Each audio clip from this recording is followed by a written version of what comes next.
Eh bien, bonjour. L'objectif de cette vidéo est de vous montrer comment je peux rapidement, avec ma calculatrice Numworks, convertir un nombre en base 10, le convertir en base 2, c'est-à-dire en binaire. Un nombre qui est en base 10, comment je peux rapidement le convertir en hexadécimal, c'est-à-dire en base 16. Et inversement, lorsque j'ai un nombre en base 2, c'est-à-dire en binaire, comment je peux le convertir rapidement en base 10. Et lorsque j'ai un nombre en hexadécimal, comment je peux le convertir rapidement en base 10. Alors ce tuto peut être utile notamment pour des élèves de SNT, NSI ou STI 2D.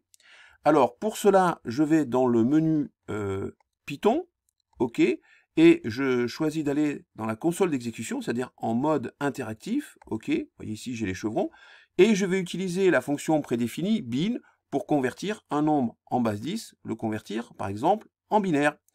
Alors je vais pour cela dans la boîte à outils, je descends ensuite dans catalogue, OK, et pour sauter certaines lignes, je fais directement alpha B, la lettre B, j'arrive à backward, je descends, et vous voyez, j'arrive ici à bin. Et je veux convertir, par exemple, le nombre 125 en base 10, je veux le convertir en binaire, et voilà le résultat. Alors OB, ça veut dire que le nombre qui est après est en binaire, et j'obtiens donc 1, 1, 1, 1, 1, 0, 1. Or, on voit qu'ici, le nombre s'exprime avec 7 digits.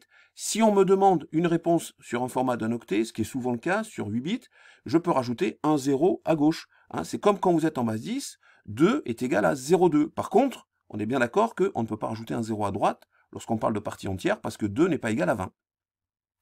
Alors maintenant, on va voir comment je peux convertir 125, cette fois, en base 16, c'est-à-dire en hexadécimal. Alors, je vais toujours dans la boîte à outils, voilà. Cette fois, je vais prendre une fonction prédéfinie qui s'appelle x, qui commence par h. Donc, je vais faire alpha h, ici. J'arrive à heading, je descends, voilà, je suis à x. OK, je vais mettre 125, voilà, OK, et j'obtiens ici le nombre en base 16, 7D. Alors, OX, ça veut dire que le nombre qui est après est en hexadécimal. Donc 125 est en base 10. Si je veux savoir combien ça fait en hexadécimal, ça fait 7D. Vous voyez, c'est assez rapide. Alors maintenant, on va voir les conversions dans l'autre sens. C'est-à-dire, j'ai ce nombre en binaire, je veux savoir ce qu'il donne en base 10. Alors pour cela, je vais utiliser la fonction prédéfinie int. Toujours pareil, je vais dans ma boîte à outils, et je vais dans catalogue, et cette fois, je vais aller dans int, la fonction prédéfinie int. Donc je vais faire alpha i. Donc alpha i, voilà. J'arrive à import ces maths, je continue à descendre. Voilà, ici j'ai int, je fais OK. Alors cette fois, le nombre, par contre, il faut le mettre entre guillemets. Hein, c'est la différence avec la fonction prédéfinie bin et hexa et hex. Il faut utiliser des guillemets. Donc pour cela, je fais alpha, la boîte à outils, j'ai mes guillemets. J'écris ici le nombre qui est en binaire, 1, 4 fois, 1, 0, 1. Je ferme les guillemets, donc je fais alpha boîte à outils, je mets une virgule, virgule 2, pour rappeler que ce nombre est en binaire, et je vais donc le convertir en base 10, ok, voilà, j'obtiens bien 125. Alors de la même façon, pour convertir un nombre hexadécimal en base 10, je vais utiliser la même fonction int, donc je n'ai pas besoin d'aller de nouveau la chercher dans le catalogue, je remonte ici, je fais ok, ensuite là, j'efface.